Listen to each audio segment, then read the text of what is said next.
여러분 안녕하십니까? 김진성입니다. 2024년이 벌써 1주가 지나고 2주째로 접어들고 있습니다. 제가 라이브 진짜 생방송으로 하지 못하고 미리 녹화해 드리는 점 죄송하게 생각합니다. 제가 오늘 이 녹화지만 라이브는 금년에 제가 트레이딩을 어떻게 할 건지 그런 플랜에 대해서 한번 말씀드려 보도록 하겠습니다.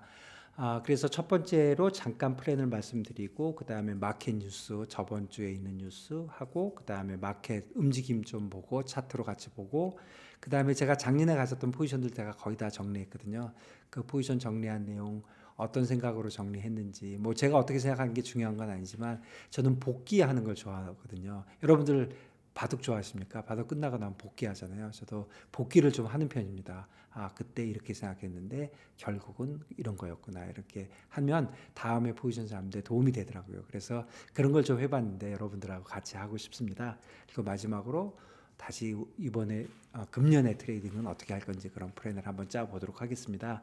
그래서 첫 번째는 제 트레이딩 플랜은 사실 유튜브하고 관계가 있는데 제가 그냥 유튜브가 아니었으면 제가 트레이딩 아예 안 했을 것 같습니다. 그런데 유튜브도 하고 유튜브 하면서 제가 뭐 이런저런 얘기할 때 제가 포지션을 조금 가지면서 또 마켓에서 어떻게 하는 게 가장 효율적인 거래인지 그런 거 좀 말씀드리면 좋을 것 같아서 제가 좀 하려고 하고요.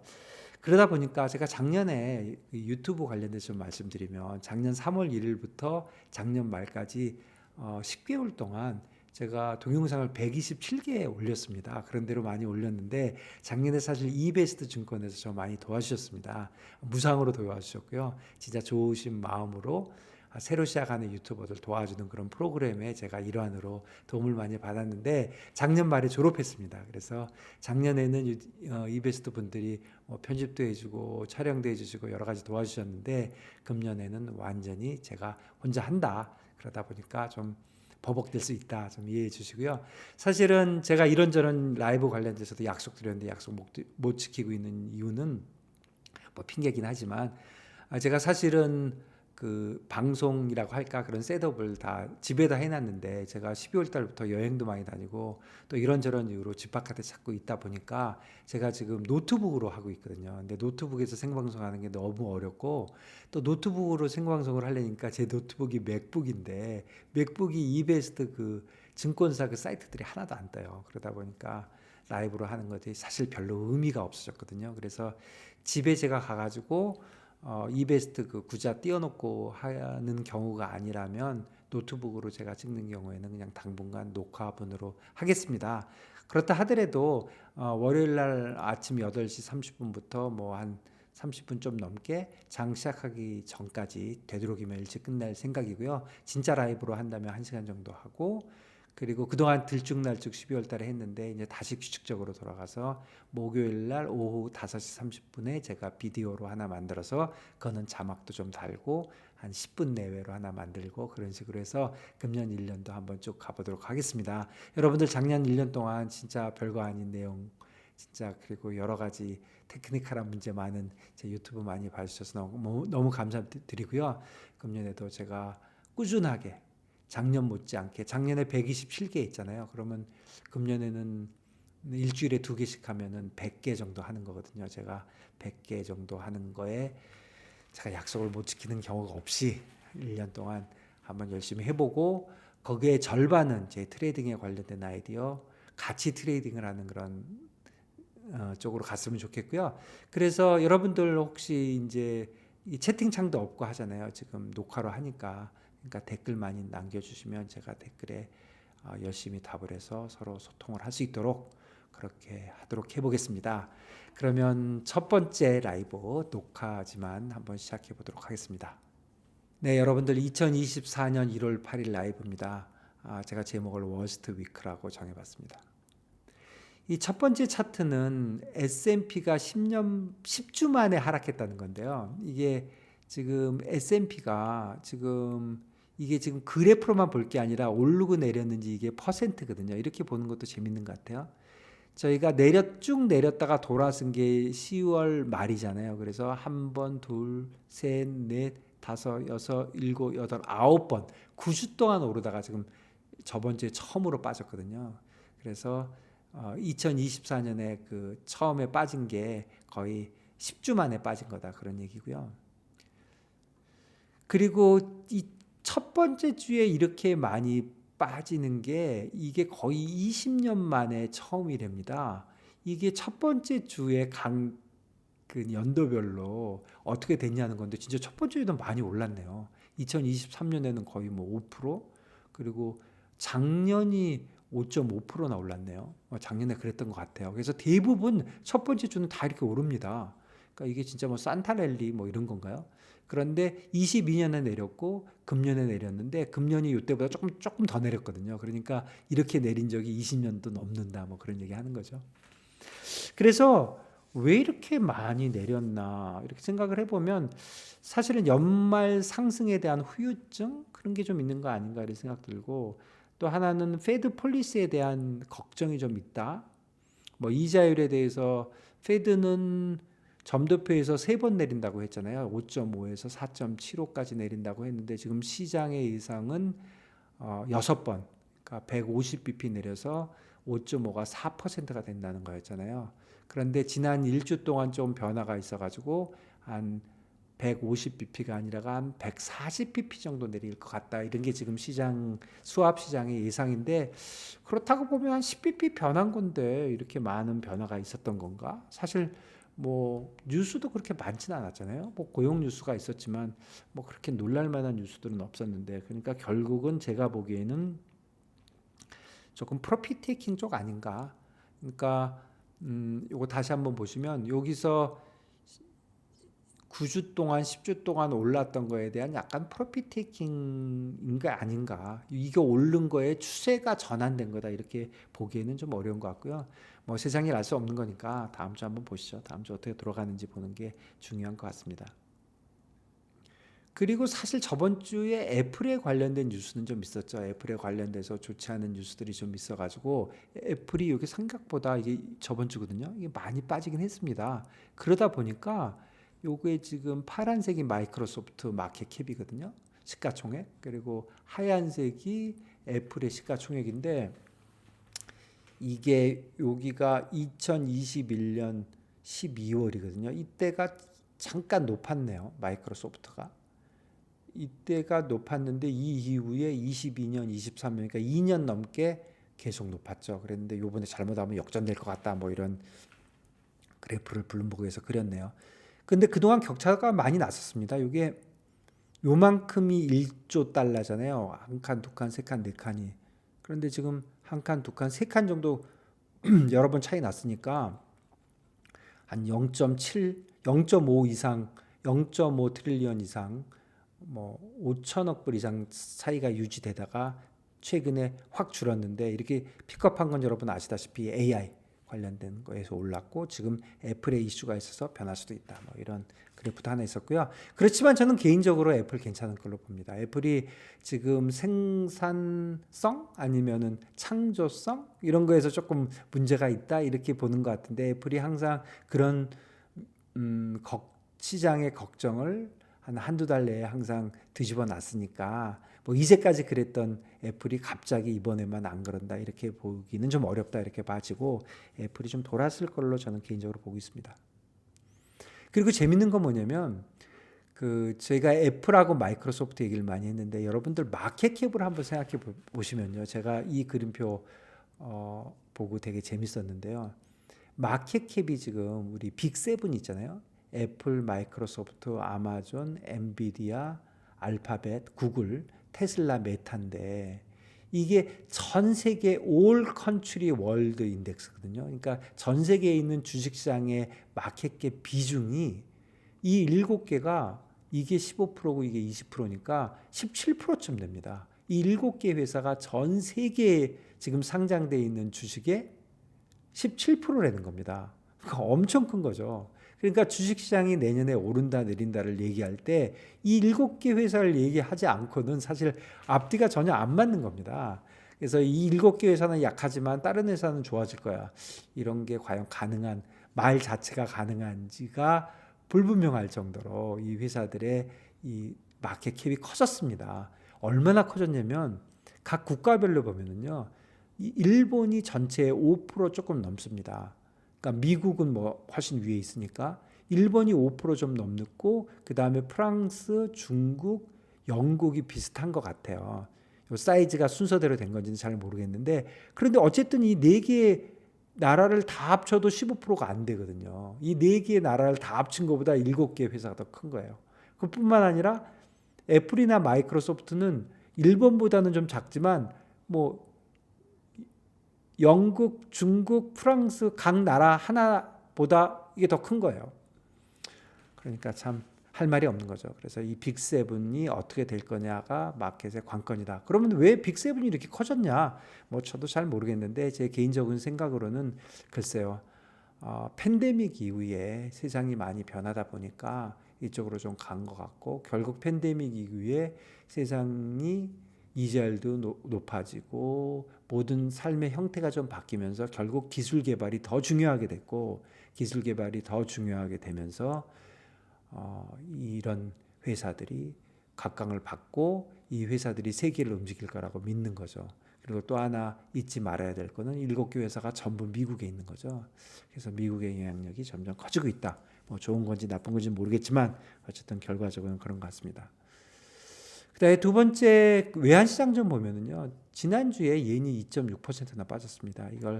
이것도 퍼센트를 이렇게 쭉 본 건데요. 한번 이 그래프 보시면 달러 yen 움직임을 보는 것도 재밌지만 이렇게 그냥 퍼센트로 보는 것도 재밌어요. 위쪽에 있으면 오른 거고 밑에 있으면 내린 거니까 위에는 예나가 약세가 된 거고 밑에는 예나가 강세가 된 겁니다. 예나 약세가 전체적으로 많이 됐잖아요. 그러니까 뭐 yen이 그동안 그렇게 약세가 된 거죠. 여기 한꺼번에 강세가 된 적이 한 번 있었는데 이거는 2022년 그 10월경에 147yen 정도에서 BOJ 개입 나와가지고 137까지 뺀 적이 있잖아요. 그때인 것 같고요. 전체적으로 많이 yen이 약세가 되다가 최근에 강세가 좀 됐는데 저번 주에 뒤집혔다. 저번 주에 이렇게 된 거는 뭐니 해도 지진 같습니다. 지진이 발생을 하니까 지금 예나가 강세가 되는 이유가 사실 몇 가지가 있는데 하나는 기업 실적도 좀 좋아지고 있고 기업이 개선이 되고 있고 구조조정도 좀 일어나고 있고 경기도 좋아지고 있고 뭐 여러 가지가 있지만 그래도 가장 큰 거는 일본의 네거티브 이자율을 플러스로 바꾸는 거. 그게 미국의 이자율이 5.5%에서 내려오는 거하고 맞물려 가지고 결국은 이 격차가 줄어드는 거 아니냐. 근데 달러와 yen의 이자율 차이가 줄어들고 늘어드는 거는 yen 캐리 트레이드도 있고 그래서 어쨌든 굉장히 중요하거든요. 근데 그런 게 지금 뒤집혔기 때문에 지금 장기적으로 조금 엔화가 강세가 되는 게 아닌가 저는 개인적으로 그런 생각을 갖고 있거든요. 그런데 저번 주에 어쨌거나 저번 주 얘기를 다시 해보면 저번 주에는 사실 그 이자율이 중요한 팩터인데 BOJ가 사실은 12월 달에 네거티브 금리를 포기하는 거 아닌가 했는데 1월 달로 미뤄졌거든요. 근데 1월 달 곧 시작인데 지금 지진이 났으니까 지진이 나가지고 일본 국민들이 지금 괴로움을 많이 당하고 있는데 거기에서 BOJ가 이자율을 올리지는 못할 것이다. 그러면 이번 달은 물 건너갔고 그렇다면 그게 좀 반영된 거죠. 그렇지만 저는 조금 길게 보면은 다음 달엔 하지 않겠느냐. 그러면 2월, 3월에 페드가 내리는 거하고 연결되면서 일본은 좀 강하게 될 것 같다. 그런 생각을 갖고 있습니다. 그리고 전체적으로 금년의 달러에 대해서는 좀 약세로 보는 것 같아요. 그러니까 이코노미스트들, 스트래티지스트들도 좀 그렇게 보고 있는 것 같은데 이 그래프도 재밌는 게 트레이더들이 되게 좀 베어리시한 배틀을 하고 있다고 합니다. 아래쪽이 지금 베어리시하게 하는 건데요. 여기 난 커머셜 트레이더라고 하는 거는 뭐냐면 헤지 펀드, 뭐 어셋 매니지먼트 이런 것처럼 좀 스페큘러티브 트레이더들 있잖아요. 좀 투기적인 트레이더들 실수요 갖고 하는 게 아니라 외환 시장은 실수요도 좀 상당히 있거든요. 실수요가 아니라 스페큘러티브한 트레이더들은 지금 이렇게 베팅을 하고 있다 이런 얘기인데요. 그런데 진짜 금년에 달러가 그렇게 약세가 될까요? 거기에 대해서는 조금 의심을 갖고 있습니다. 달러는 달러 yen이 강세가 될 것 같으니까 달러가 내려오니까 이하고 맞는데 과연 유로 쪽에서도 달러가 약세가 되고 유로가 강해질까요? 그럴 것 같지는 별로 않고요. 유럽 쪽이 지금 나라별로 되게 들쭉날쭉하거든요. 경기도 그렇고 인플레이션도 그렇고 그러다 보니까 저는 오히려 유럽이 미국보다 이자율 더 빨리 내릴지도 모르거든요. 급하게. 그렇다면은 과연 그런 것인가 그런 생각이 듭니다. 결국 달러가 약세가 된다는 것은 달러의 이자율이 오르니까 경기가 좋아지고 경기가 좋아지니까 주식시장도 좋아지고 그러면 리스크 온 분위기가 생겨서 미국에 있는 자금들이 이머징 마켓으로 갈 것이다 이건데 과연 유럽 쪽에서도 그런 일이 벌어질까요? 이런 생각이 들고요. 뭐 그렇습니다. 그래서 지난주 얘기는 그 정도 하고요. 전체적으로 지난주 그 움직임을 한번 그래프로 한번 봐보면요. 이 그래프를 보시죠. 오랜만에 보시죠. 이게 investing.com인데 지금 주식시장부터 한번 보면은요. S&P 이게 지금 하루짜리거든요. 11월 달에 4,100에 있던 게 4,800까지 갔다가 지금 4,700이 온 거거든요. 4,100이 4,800이 됐으면 700이 오른 거죠. 4,000에서 800이 오르면 20%가 오르는 거니까 뭐 18%, 19%까지 올랐다가 지금 100포인트 빠졌다 이렇게 봐지는 거고. 그래서 이게 조정인 건지 이 추세를 뒤집고 다시 내려오는 건지 봐야 되는데 저는 이 갭 같은 거를 좀 보는 편인데 여기 기분 나쁜 갭이 있긴 하지만 이렇게까지 내려오면 너무 많이 내려오는 거 아닙니까? 그래서 이 갭은 아닌 것 같고 조금 넓게 보면은요 이런 그림이거든요. 네, 그래서 여기서 트렌드가 바뀌어서 다시 내려오나 그런 것 같진 않습니다. 일단 뉴스도 그렇고 그리고 나스닥을 한번 보면요. 나스닥 그래프도 비슷한데 이게 12,500이었던 게 15,200이니까 그냥 15,500 잡으면 2,500이 5,500이면 300이잖아요. 그러니까 15,000이니까 그것도 거의 20% 가까이 오른 건데 이만큼 빠진 거거든요. 여기도 여기에 갭이 있긴 하지만 아까 그 갭인데 이거는 조금 더 작아 보이죠. 근데 여기까지 빠지면 너무 많이 빠지는 것 같아서 그런 것 같지는 않습니다. 한국과 한번 볼까요?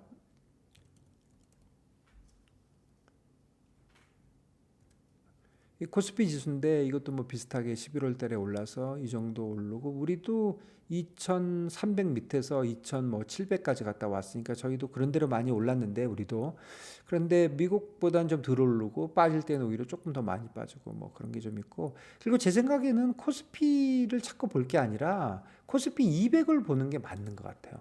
왜 그러냐면 거래 자체도 코스피 200으로 하고 그 인덱스는 코스피는 지금 전체를 하다 보니까 요즘 IPO를 너무 많이 하니까 그 코스피 인덱스는 오르지 않는데 그냥 시가총액만 늘어나잖아요. 그런 거는 코스피 200이 조금 나아요. 왜 그러냐면 코스피 200은 200개만 하니까 뭐 하나가 들어오면 하나가 나가야 되니까 그러면 좀 낮고 그런 의미에서 사실 뭐 니케이 225, CSI 300 뭐 이런 식으로 하는 거잖아요. 유로스탁 50개 뭐 이런 식으로 하는 거니까 뭐 이게 감각적으로 우리가 좀 안 좋지만 그래도 이렇게 보는 게 좀 나아 보인다 이런 생각이 듭니다.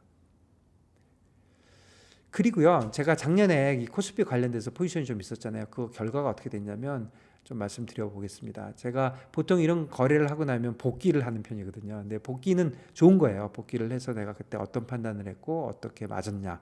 그런데 뭐 제가 한 거를 여러분들이 복귀할 필요는 없지만 그래도 한번 저는 어떻게 복귀하는지 한번 보시죠.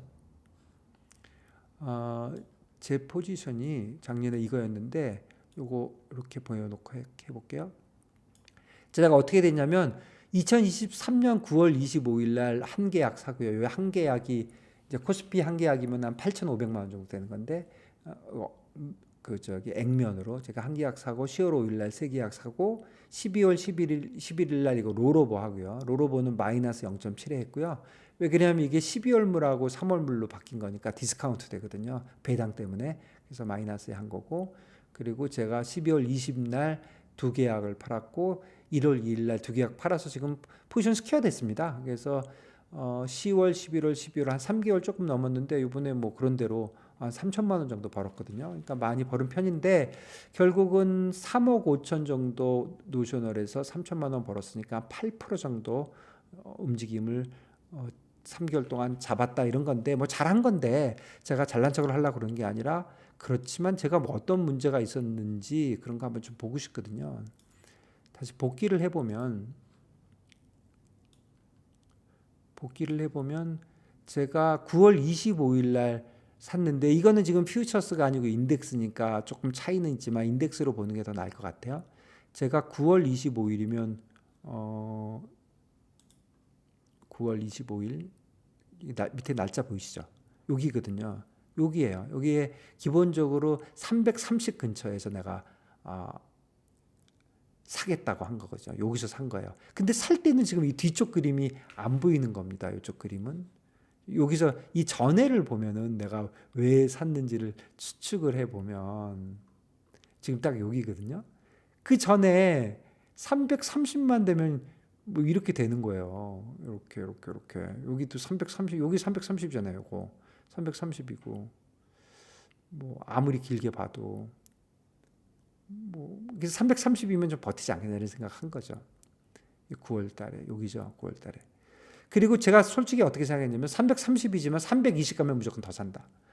저는 사실 320에 사고 싶었거든요. 330이지만 320까지 혹시 내려가면 사고, 혹시 안 내려갈지 모르니까 한 계약이라도 사놓자요. 한 계약 사놓고, 실제로 10월 5일 날 320 가길래 제가 거기서 3개를 사서 4계약을 맞춰놓고 했는데, 문제는 뭐 아시다시피 320에서 샀는데 이게 300까지 거의 떨어졌잖아요.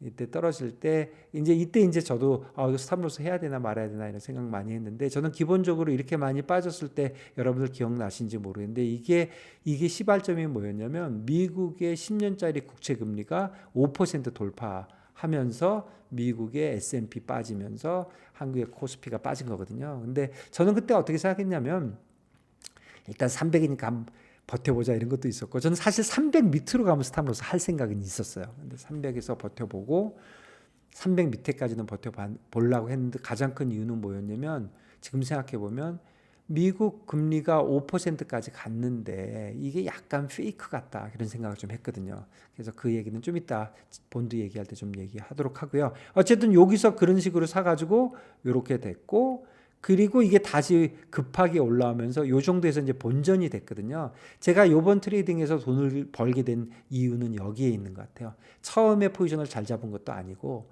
뭐 스탑로스 안 한 거는 잘 버텼지만, 제가 잘한 대목은 요 대목이에요. 이 대목에서 본전이 가면 되게 자르거든요. 터졌던 포지션이 본전 가면 대부분 자릅니다.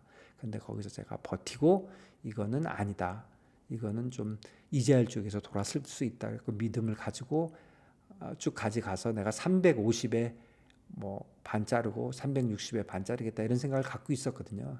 그래서 제가 생각한 대로 좀 하는 스타일입니다. 원래 했던 생각대로. 그래서 350일 때 요럴 때 반 자르고, 그다음에 360대 때 반 자르고, 그러니까 결국 355 정도에 자른 건데, 뭐 결국 지금 340 뭐 7, 8에 있으니까 비교적 나오는 거는 잘 나왔다 이렇게 봐집니다. 그래서 제가 12월 20날 348.80, 1월 2일날 360.90에 팔아가지고 이건 정리를 했습니다. 그래서 비교적 잘 트레이딩이 잘 됐고요. 그 다음에 다시 이자율 쪽, 조금 전에 말씀드렸던 이자율 쪽 얘기를 좀 드려보면은, 미국 이자율이 이제 복귀할 때 제일 제 생각에도 그랬거든요. 이번에 시장하고 움직인 것과 같이 보면 11월 달에 미국 지금 10년짜리 이자율인데 이게 5% 넘었잖아요. 그때 다 난리가 난 거죠. 근데 그 이후에 지금 3.8까지 빠졌다가 4.05까지 올랐으니까 주식 움직임하고 비슷하죠. 그러니까 이건 지금 금리 이자율이니까 채권의 가격은 이 반대잖아요. 그러니까 지금 채권과 주식이 뭐 이렇게 거의 같은 방향으로 움직이고 있는 거죠. 저는 계속 뭐 제 거하고 같이 연결해서 하면은 뭐 이해하기도 쉽고 하니까 제가 한번 말씀드려 보겠습니다. 제가 본드 쪽은 이쪽에 있는데요. 이렇게 볼게요. 제가 10월 5일 날 한 계약 사고, 10월 5일 날 5계약을 사가지고 12월 초에 이제 팔았는데요. 제 생각을 한번 말씀드려보면, 제가 복귀를 해보면 10월 5일이면 요쯤이거든요. 요때예요. 이게 올라가는데 4.7 이 정도 되니까 제가 진짜 못 견딘다고 생각한 거죠. 너무 많이 오른 것 같아. 제가 사실은 4.35가 큰 레벨이라고 생각했거든요. 사실 4.35는 어떤 레벨이냐면 2022년에 주식 많이 빠질 때 여기가 4.35예요. 그리고 한 번 오르려다가 못 올랐어요. 23년에. 그래서 이거를 혹시 뚫게 되면 많이 올라갈 것이다 그랬는데 실제로 요거를 9월 말 정도에 뚫으면서 진짜 엄청나게 올라가더라고요. 그런데 저는 그냥 좀 급해가지고 요 정도 되니까 여기 10월 5일인데 요 정도 왔을 때 이거 너무 많이 오른 것 같아. 그래갖고 이제 한번 여기서 이제 내려갈 거라고 생각한 거죠. 그 이자율을 이제 산 거니까, 그러니까 채권을 산 거니까. 물론 미국 국채를 산 게 아니고 원화 국채를 샀지만 이 정도부터 내려갈 거라고 생각했는데 실제로 더 올랐다가 내려오고 이 정도에서 제가 스탑로스 안 하고 버틴 거는 5%가 갔지만 이게 갑자기 미국이 굉장히 나빠진 것도 아닌데 갑자기 텀 프리미엄도 생겼어요. 10년짜리 원래 없던 텀 프리미엄도 생기고 뭐 수급에서 문제가 뜬다면서 너무나도 많이 움직여서 이거는 조금 시작하면 버틸 수 있을 것이다 이렇게 생각했는데 그 생각이 맞고 내려왔고 운 좋게 12월 달에 페드에서 도비시한 코멘트가 왕창 나오면서 여기까지 내려가고 이렇게 올라간 거죠. 일단 분위기는 그런 분위기고 지금 뭐 재포 수준이 아니고 전체적으로 얘기를 하면 지금 이게 많이 내려왔지만 3.8까지 내려오고 요번 주부터 이게 많이 다시 올라왔거든요. 그러니까 요건 조금 앞으로 봐야 되겠다. 지금 이게 많이 다시 이렇게 올라간다면 주식도 뭐 좋아질 일도 없는데 제가 보기에 그렇게 많이 올라갈 일이 있느냐 하는 그렇게 생각하고 있습니다. 원화 쪽을 보시면은요. 원화 쪽을 보시면 원화 쪽 그래프는 이렇게 벙벙 뛰어 있잖아요. 이렇게 벙벙 뛰어 있는 이유는 미국 국제 10년짜리는 뭐 어떻게 보면 24시간 거래되면서 자유롭게 움직이는데 우리 시장은 사실 데일리로는 별로 안 움직여요. 데일리로는 별로 안 움직이는데 갭업, 갭다운을 엄청 하거든요. 그래서 뭐 참고로 국내 본드 퓨처스에서 트레이딩 할 때는 데일리 트레이딩은 진짜 의미가 없는 것 같고 한 뭐 2, 3일, 한 일주일 정도는 해야 움직임을 볼 수 있다 이렇게 봐지고 그리고 기본적으로 저는 10월 그때 5일 정도 이 정도 한 4점 우리나라 금리로 한 4.3 정도일 때 빠질 거라고 봤는데 실제로 안 빠지고 더 올라갔고 좀 버텼고 그리고 많이 내려왔는데 이거는 제가 자른 거에 약간 후회가 있습니다. 제가 12월 6일, 10일경에 잘랐거든요. 제가 어디서 잘랐냐면 3.5 레벨에서 잘랐습니다. 사실 이게 3.2까지 갔잖아요. 그럼 3.5와 3.2는 30bp잖아요. 30bp면은 10년짜리 채권은 듀레이션이 7.5쯤 되거든요. 그러면은 37이 21, 200포인트 좀 넘잖아요. 제가 100포인트당 제가 5개하고 5억 갖고 있으니까 100포인트면은 500만 원이에요. 그렇죠? 5억에 1%니까. 그런데 지금 200포인트가 넘었으니까 여기서 한 300만 원 정도 더 벌 수가 있었는데 만일에 로에서 잘랐으면 뭐 이 근처에서 아주 오래 있었으니까 잘릴 기회가 여러 번 있었거든요. 근데 제가 좀 미리 잘랐다 이런 생각이 듭니다. 사실 핑계를 대자면 저는 이렇게 생각했어요. 3.5가 우리 기준금리잖아요. 물론 기준금리 밑에서도 이렇게 있었어요. 2023년에도. 그렇지만 이때 엄청 불편해했거든요. 한국은행도. 그래서 결국 우리나라 이자율은 한국은행 마음인데 기준금리 밑에는 좀 어려울 것 같아. 그래서 잘랐는데 실제로는 내려왔죠. 근데 사실은 제가 한국 이자율 굉장히 급하게 내릴 거라고 맨날 방송에서 주장하면서 저는 겁먹고 미리 잘랐죠. 제가 좀 앞뒤가 안 맞았다 이런 그런 생각이 됩니다. 어쨌든 제가 저 겁을 먹은 거죠. 많이 내려가니까. 어쨌든 그랬고요. 그 다음에 이제 달러 쪽 한번 다시 보시면요. 그 외환 쪽 우선 달러 인덱스 한번 보면 지금 달러가 금년에 좀 약세일 것이다 이렇게 보는 게 이런 트렌드를 이어질 거라는 건데 한번 보시죠. 이게 22년부터 보는 건데 여기서부터 킹 달러 얘기가 나온 거죠. 90대부터. 그래서 114까지 갔어요. 그 다음에 100까지 내려왔어요. 105, 100, 104, 99, 107. 그러면 결국 100하고 100 99와 114, 107, 딱 중간이죠.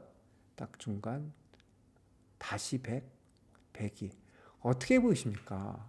이게 다시 그냥 차트만 봐도 잘 내려갈 것 같지는 않고 펀더멘털리도 글쎄요. 미국이 이자율이 내린다고 해서 글쎄요. 유로나 옌 이런 쪽이 어떨지 모르겠습니다. 그래서 기본적으로 저는 달러에 대해서 그렇게 강세가 되지 않을 것 같고 특히 원화는 원화 강세로 이어지기 굉장히 어려운 것 같고요.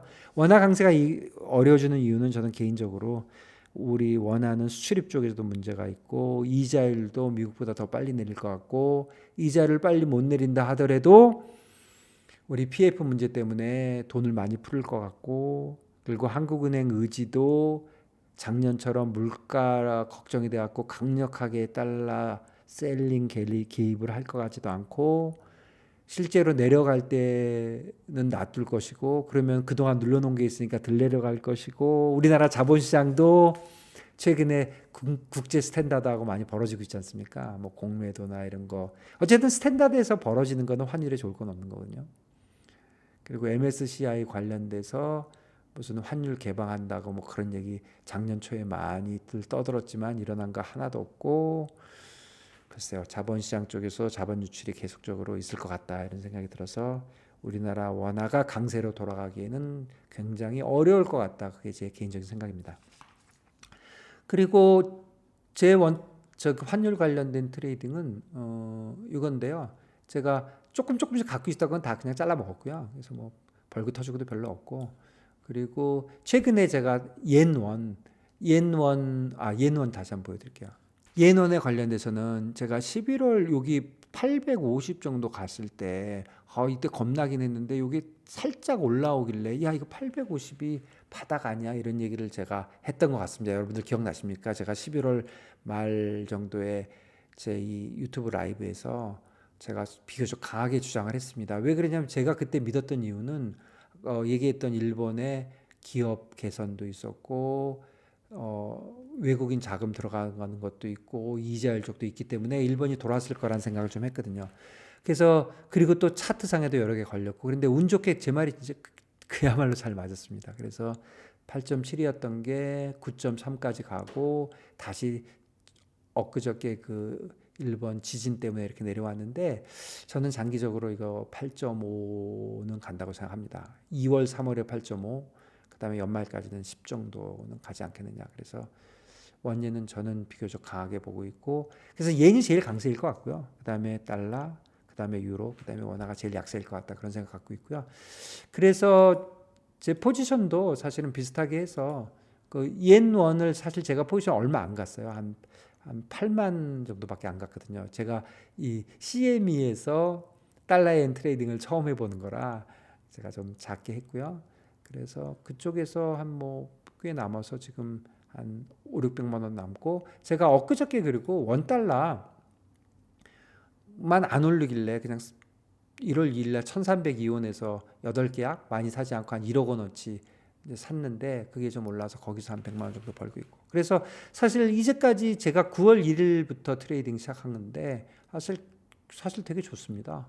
제가 주식에서 3천만 원 정도 벌어서 다 자르고 지금 포지션 없고 채권 쪽에서 3천만 원 벌고 포지션 없고 그다음에 FX는 제가 거래를 비교적 제일 많이 하는 편인데 지금 달러 옌롱 원숏이고요. 달러롱 원숏 뭐 갑자기 말이 안 되네요. 그런 식으로 달러 바이 원셀 이렇게 한 겁니다. 그래서 기본적으로 원화가 약세인 거에 대응하고 있고요. 그래서 금년의 트레이딩 제 계획은 제가 금액을 오히려 더 줄여가지고 한 트레이딩당 한 10만 불 정도 이상 넘지 않게 그 베팅을 그러니까 원금을 베팅을 해서 뭐 한 3%, 4%, 5% 먹으면 한 500만 원 버는 거잖아요. 그런 식으로 해서 좀 자주 들락날락할 그런 계획입니다. 그렇게 해야지 제가 트레이딩하는 원래 제 목적에 맞는 것 같아요. 제 목적은 좀 다양하게 트레이딩하고 그리고 유튜브 하면서 같이 말씀 나누고 하는 건데 제가 포지션을 뭐 많이 들어가지고 벌금 터지는 거에 스트레스를 받는 것보다는 좀 작게 들고 다양하게 들고 싶다. 그런 말씀드려서 금년에 그런 식으로 가고 포지션당 한 10만 불 정도로 굉장히 줄여서 가고 그러니까 예를 들어서 $1는 지금 한 20만 불 정도 가 있는 건데 원달러만 보면. 근데 제가 달러엔으로 반대쪽으로 가 있으니까 저는 원엔으로 10만 불, 원달러로 10만 불, 원화 숏을 갔다 이렇게 생각하고 있는 거거든요. 그런 식으로 가고 금년에는 나스닥도 좀 선물 좀 들어가 보고 뭐, 뭐, 뭐 금이나 뭐 유가 이런 쪽도 할 수 있으면 한번 해보고 그다음에 뭐 원화와 코스피와 나스닥의 스프레드라든가 뭐 이런 것도 다양하게 좀 해볼 생각입니다. 그래서 벌은 돈이 한 6,700만 원 정도 되는데 좀 밸런스 맞춰보니까 굉장히 잘 맞아요. 제가 원금이 1억 원이었고 지금 PN 6,730만 원이면 제 구자에 요만큼 있어야 되는데 지금 오늘 구자 보니까 요만큼 있거든요. 그러니까 30만 원 좀 더 있어요. 아마 이자였겠죠. 이자하고 거기서 수수료, 그러니까 이자가 수수료보다 많았어요. 그러니까 진짜 수수료는 진짜 껌값이라는 거죠. 마진을 보니까 제가 지금 원달러 17개 갖고 있거든요. 그러면 이게 원금으로 2억 2,200쯤 돼요. 그러니까 한 계약이 10,000불이니까 계산을 해보면, 그리고 달러엔 제가 한 계약 갖고 있거든요. 이게 원화 원금으로 1억 1,500쯤 돼요. 그런데 제가 계산해 보니까 증거금을 요만큼씩 잡고 있더라고요. 그러니까 원달러는 증거금으로 5% 잡히고 있는 거고요. 지금 달러에는 3% 잡히고 있으니까 뭐 그렇게 잡히고 있는 거죠. 그러니까 옌 원 트레이딩을 하면 두 군데 다 잡히니까 8.8% 정도 잡히니까 원금의 8% 잡히니까 한 12배 정도 레버리지를 할 수 있고, 달러 옌만 달랑 한다면 뭐 3%니까 거의 20배도 넘네요. 25배 정도? 그렇죠? 원달러만 하면 한 20배 정도 레버리지를 하는 거니까 뭐 레버리지는 충분하다. 그러니까 이게 리스크가 문제지. 그래서 한 1억 원이나 2억 원 정도만 있어도 각종 레버리지는 다 할 수 있다 이렇게 봐집니다. 그런데 여러분들은 항상 제가 말씀드리지만 이 금액은 이 마진 들어간 금액이 아니라 나의 리스크가 뭔지를 봐야 된다, 그런 말씀드립니다. 오늘 비교적 긴 시간 말씀드렸는데요. 주로 제 포지션 얘기 많이 했고 제 반성의 소리, 아니면 제가 작년에 그런 대로 했으니까 작년에 제가 잘했던 것들, 잘한 거는 잊어버리고 못한 거를 생각해 보면 본드 쪽에서 너무 일찍 자르는 게 잘못됐고, 그 다음에 포지션을 들어갈 때 조금 서둘러서 들어갔던 것 같고, 그 다음에 원옌이나 뭐 달러옌이나 이쪽 FX 쪽은 제가 비교적 금년에는 옌이 강세고 원화는 약세 쪽으로 이렇게 보고 있는데, 제가 연초에 지금 가지고 있는 이 생각이 틀렸다면은 뭐 이쪽에서 돈 벌기는 좀 어렵겠죠. 그렇지만 어쨌든 좀 짧게 간다. 그리고 외환 쪽은 사실은 주식은 이렇게 한 방향으로 많이 오르지만 외환은 많이 움직이기 때문에 좀 짧게 간다. 그리고 모든 트레이딩을 좀 짧게 가겠다, 그런 게 생각이고요. 여러분들 녹화분으로 라이브 보내드려서 너무 죄송스럽고요. 제가 집으로 돌아가서 제 책상에 있는 컴퓨터로 할 수 있을 때 생방송으로 하도록 하겠습니다. 여러분 이번 주도 잘 지내시고요. 일단 목요일 날 제가 하나 더 만들어서 비디오로 보내드리고, 그리고 다음 주 월요일도 아마도 녹화로 제가 주말에 만들어서 다음 주 한 주 동안의 움직임을 한번 정리해 보도록 하고요. 오늘은 제 포지션에 관련돼서 제 트레이딩 플랜에 관련돼서 말씀 많이 드렸지만 다음 주는 마켓의 포커스에서 말씀드리도록 하겠습니다. 여러분들 새해 이제 두 번째 주입니다. 새해 복 많이 받으시고요. 또 자주 뵙겠습니다. 감사합니다. 그리고 댓글 많이 남겨주시면 제가 최대한 많이 답변하도록 하겠습니다. 여러분들 감사합니다.